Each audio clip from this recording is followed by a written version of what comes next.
This can be really confronting. But this sort of work isn't about blame, it's about growth. And it's about seeing parenting as a lifelong journey of self-awareness, reflection, and grace for ourselves.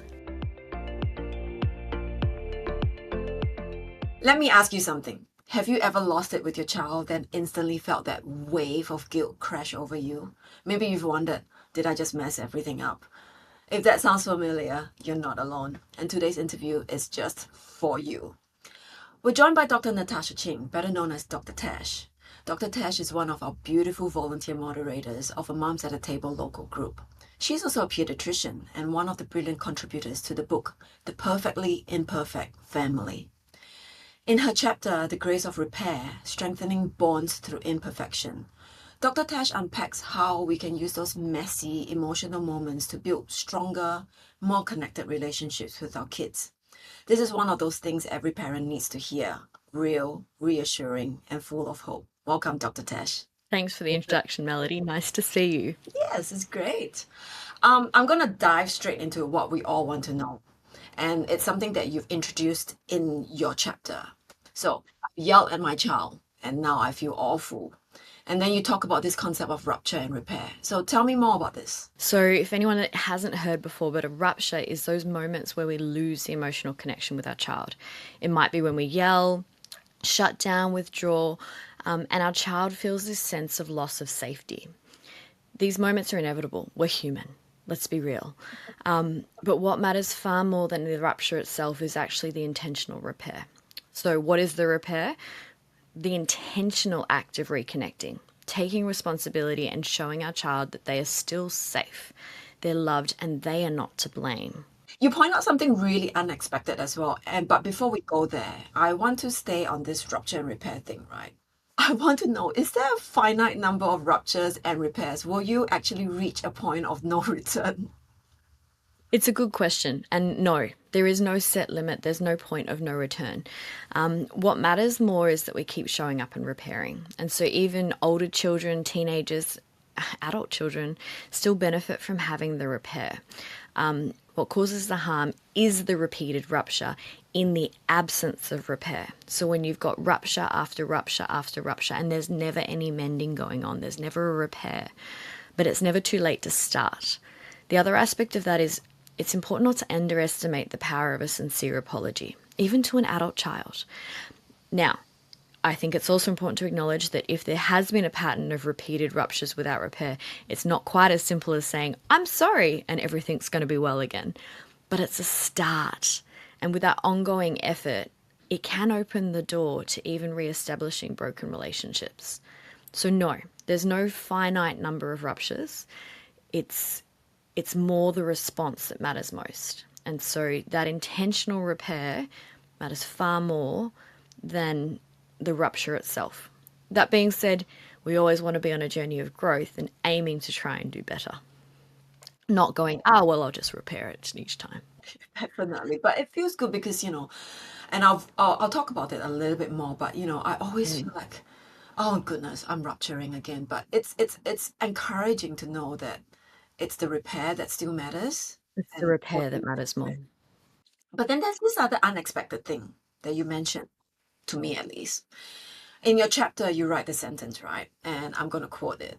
It says, over the years, I've observed that many behavioral challenges parents seek help for in their children could be significantly alleviated by first addressing and supporting the mental health of the parents themselves. So what it sounds like to me that you're saying here, that deeper to this idea of rupture and repair is the need for parental healing. Parenting starts to us, which is not really a popular belief or I think mainstream understanding. But our own stories and our own childhood experiences actually shape our responses, and often without us even realizing it. But when we stop and reflect on those patterns and work gently on our own healing with the self-compassion, that's where we can begin to break down those generational cycles. The thing is that ruptures often actually reflect our own unprocessed emotions or our hurts, our injuries, rather than our child's direct behaviour. In the illustration I share in the chapter, I lost it over my child spilling cacao powder on the floor. But the issue wasn't the mess nor my child. It was actually that I was stressed from the phone call 10 minutes earlier and I hadn't had time to process that yet. And because I'd told my son, Mummy's feeling stressed, I need you to help me out by listening. So in my mind, when he didn't listen and the cacao powder spilled, I snapped. Why? Because underneath, I'd formed this belief that because I told him I was stressed, he should have listened to me, and that it was his job, therefore, to help me re-regulate. But that's not actually a fair or even a developmentally appropriate expectation. I mean, he wasn't even 3. And he wasn't responsible for my emotional state. It's entirely developmentally appropriate for a toddler to not listen more than they do. But that belief, even though I wasn't aware of it at the time, had triggered my reaction. And that's a connection to parental healing, that these subconscious beliefs come from our own past experiences. Our childhood right through to today, parenting acts like a mirror. So it reflects back our sore points and shows us the things that we may not have fully dealt with yet. And I got to be honest, this can be really confronting. But this sort of work isn't about blame, it's about growth. And it's about seeing parenting as a lifelong journey of self-awareness, reflection, and grace for ourselves. And there's real power in understanding our own stories so that we can break those generation cycles and respond in ways that align with who we want to be as parents. Sometimes that reflection is something we can't or shouldn't do alone, and professional support can really help us make sense and heal those stories. But it's such a valuable work that we can be doing for both ourselves and our kids. It's interesting because it's not something that, well, at least not for me, it's not something I reflect on very often. But now that you say this, right, I'm like, yeah, actually, a lot of times the trigger points, it's an expectation from my end. Yep. We don't think of it, but it's usually when a rupture's occurred, it's usually because of something that's going on in us, be it the expectation, be it the emotional state we're in. It's the parent rather than the child. And so it's in realizing that it helps us to go, okay, where is this me and where is this my kid? And to not just put the blame on them. But one of the things that I really like, okay, I like it, but I don't like it because it actually sounds like a lot of work. Yes. But but it's really great because if I am able to heal myself, Mm-hmm. the promise of the parenting journey is just going to be so much smoother. I mean, the heal myself part might be a hard work, but just the promise. Yeah. And all right, I've got a whole bunch more questions, but before that, I should mention to our listeners that if you have been listening and thinking, I need more of this, because I do, you can download Dr. Tash's entire chapter for free from her website, which I will include in the description. Now back to our chat, and this is purely asking for a friend, wink wink. I'm a parent. I'm trying. I'm trying not to lose it with my child. I'm trying to connect. I'm trying to emotionally regulate, and I'm going to repair my relationship whenever rupture happens. But you know what? I still feel like I'm constantly failing and I'm never nailing it. And so what would you say to a parent, who feel like they're constantly trying but constantly failing, and because they're snapping, so they're carrying all this guilt? The first thing I'd say is start with self-compassion, because feeling overwhelmed is human, feeling guilty is human. None of us are perfect parents. Just like, let's be honest, none of us had perfect parents. And we are all going to have those moments where we snap or we lose it. Heck, I'm currently in late pregnancy, juggling my body things, and I snapped at my kids last week. It wasn't about them. It was about me feeling over it and tired and done. It happens all the time, and the lower our threshold is, the more likely it is to happen. And so there's a couple of aspects. One would be never underestimate self-care. Sometimes you hear parents saying, oh, I've got to put my child first. It's like, their priority above mine. But actually, looking after your own mental health and your self-care is critically important and essential for looking after them too, because if your cup is empty, you can't parent them in the way that you would optimally like to. And so by looking after yourself, you're not being selfish. You're actually being balanced and helping that child the best you can. So going back to it though, start with self-compassion. But the second thing is just, we can be intentional with the reconnection. there's no point getting over and getting into, oh, I made a mistake or I'm not doing it right. That's starting to go into shame, and that's not a good thing. And it's using that guilt to go, okay, well, where do I redirect this? I've done the wrong thing, but let's redirect this. How do I get this right? Like, what can I do better? How can I learn? And to recognize that we're on a lifelong journey, and that's okay.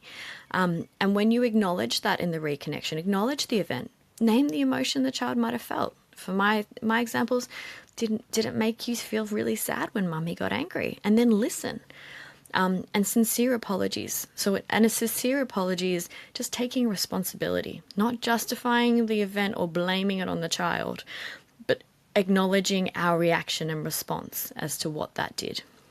Because, as we said, so often the rupture reflects our own unprocessed emotions rather than the child's behaviour.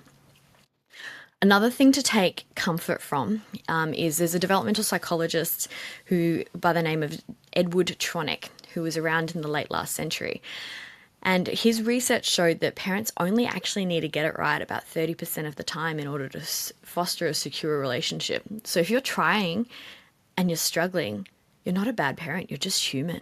And that's okay.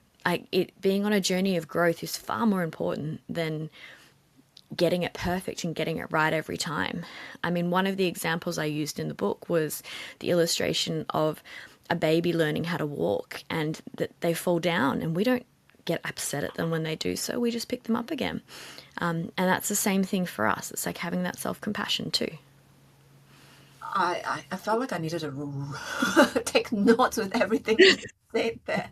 But oh wow, 30%. You don't even need 50% to pass. 30%. 30% was all that they observed that was needed to develop a secure relationship. That doesn't mean aim for 30% and go, well, I just want to stuff it up the rest of the times. But it just means have compassion on yourself. Have grace. You're allowed to be human. And being human is not going to destroy your children when you snap at them. Like, you're not making lifelong damage by having snapped at your child because you had a moment of humanity. It's so hard though, because every time you snap, you feel like you've just like permanently damaged your kid, and it's the end of the world. I know I feel like that. And I so get it. I so get it. But it's the repair that matters more. Yeah. And like I do it so often with my son. I say sorry so much that the most common thread he'll say at the end is, "It's okay, mummy, but don't do it again." Oh, that's so cute. And there's an innocence and a purity of it. And I always say to him, it's like, I'll do my best to keep trying to do better. I don't promise I'm not going to do it again, because let's be honest, we will. It's agreeing and acknowledging and making the commitment to try and do better. It's beautiful what you're saying, and it's good, because the reality is, right, that even though we know in our head that there's no such thing as perfection, I'm pretty sure all of us are striving to be that perfect parent. And yes, okay, the reality is we probably will not attain perfection. But I also like the idea of what you're saying, that, that there's growth. We self-reflect and we try to grow, but we give ourselves compassion that we will get it wrong. And yeah, you write it in as well about this never-ending journey of growth. But then you mentioned as well before that there's this guilt and then there's shame. It sounds like there's a distinction between them. And so if you could tell me a little bit more about this distinction. Yeah, absolutely. And this is so important, because what guilt talks to is I did something wrong. Whereas what shame talks to is I am a bad parent. So guilt is about what we did, and it's focused on the behavior. And it's actually very natural, healthy. It's our moral compass. Like, when we do the wrong thing, it helps us to show, oh, probably could have done that differently, or maybe I want to do that a bit better next time. And it actually really helps us grow healthy guilt. Shame is when it becomes a problem. So shame is when we start to go, it cuts into who we are as an individual. It cuts into our sense of self-worth, and it starts to shut us down. I'm just not good enough. I can't do it. Like, what sort of parent am I? I'm doing this. And the thing is, that actually doesn't help our kids because it gets us stuck. It gets us focused not on actually trying to grow, not on even trying to be there, not on even trying to repair, because we're too busy kicking ourselves and shaming ourselves for not being perfect. And obviously, you mentioned perfection a little bit. I'm a absolutely someone who has suffered from perfectionism across my life. So I very much understand it's actually a really, really unhealthy trait. It's actually incredibly damaging to us and damaging when we portray this imagery to our kids to be perfect because it's an expectation we can never meet. And so it's grown with anxiety and it leads to actually shame because it's like, I wasn't good enough. I couldn't do it. I'm not good enough. But that's the thing. Shame keeps us stuck. It prevents us from growing. And so, like I mentioned with that last imagery with the kids learning how to walk, we don't shame them. You've got a toddler learning how to walk, they fall down. You don't get angry at them for falling. You pick them back up and you encourage them to try again. And the reality is, learning the parenting journey is actually the exact same. And we need to show and offer ourselves that same grace. And here's the really powerful thing as well, because our kids learn so much more from what we do than what we say. And so when we show ourselves compassion for being human, for making mistakes, we actually teach them to do the same. But when we get caught in that shaming cycle, we actually inadvertently model that for them too. And so it's a really important distinction. Guilt is actually great when harbored correctly. It's when we allow it to become shame that it's a problem. It's funny. I'm close to tears now because what you just said, it just kind of it kind of encapsulated what happened to me in the last week or so. Because like a week ago, I lost it at my kid again.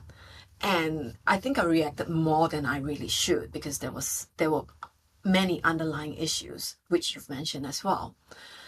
And then I started feeling guilty, which then actually, interestingly, what you just said cycled into shame because I started feeling this is awful. I'm a terrible parent. And you start feeling, now on reflection, I started feeling really down and you couldn't function. You really can't function. Where you're just like, what is the use of doing anything? I won't go into too much details other than the fact that I've somehow managed to snap out of it. But then the guilt still remain, right? And so it's the whole wanting to do better. Just yesterday we had a whole day where it was just my son and I. My husband was busy, so it was just the two of us. And we had this wonderful time of connection. And he was just so happy and so joyful, which makes me think about the whole thing about the whole 30% and the lack of perfection. The connection, the rupture was there, but the repair just kind of changed everything. Never underestimate the power of I'm sorry. And of acknowledging our own mistakes too. Like when we've done something wrong, going back to our kids and just saying, "Look, I'm really sorry." And it doesn't mean you're justifying the behavior or justifying the event. What you're apologizing for is your reaction. So it's like, I'm really sorry. Mummy was really angry at that time, and that must have been really scary. I'm sorry for that. It can be like, look, I'm really sorry. I was stressed about X, Y, or Z, and I reacted really big, didn't I? And so it's not actually saying. It's not saying you triggered me. It's not saying, well, you shouldn't do this differently or you should do that differently. That's a conversation for another time when needed. If there was a behavior or a lesson to learn, different moment, never with the apology. But the apology and that repair is acknowledging I'm taking ownership and responsibility for my reaction. And if that was disproportionate, I'll own it and I'll acknowledge that I'm really sorry for that and I'll try to do better next time. And trust me, I know this and I still rupture with my children on a not infrequent basis.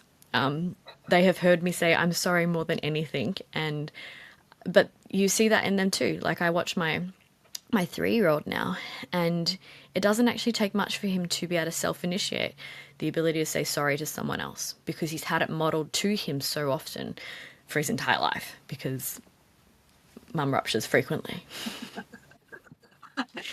I do feel more assured. All right, we'll have one last question for the parent because Yeah. what you said here required multiple notes. But if there's a parent who needs a quick answer, is there just one thing that I can remember from our chat that I can work on? I think it would come back to not something to do, but something. The message to take away is perfection is not the goal. You are not failing, you're growing. And parenting isn't about getting it right all the time. It's about showing up and repairing when things go wrong and growing alongside your child. Your child does not need you to be perfect, they just need you to be present, human, and willing to take those intentional steps to reconnect.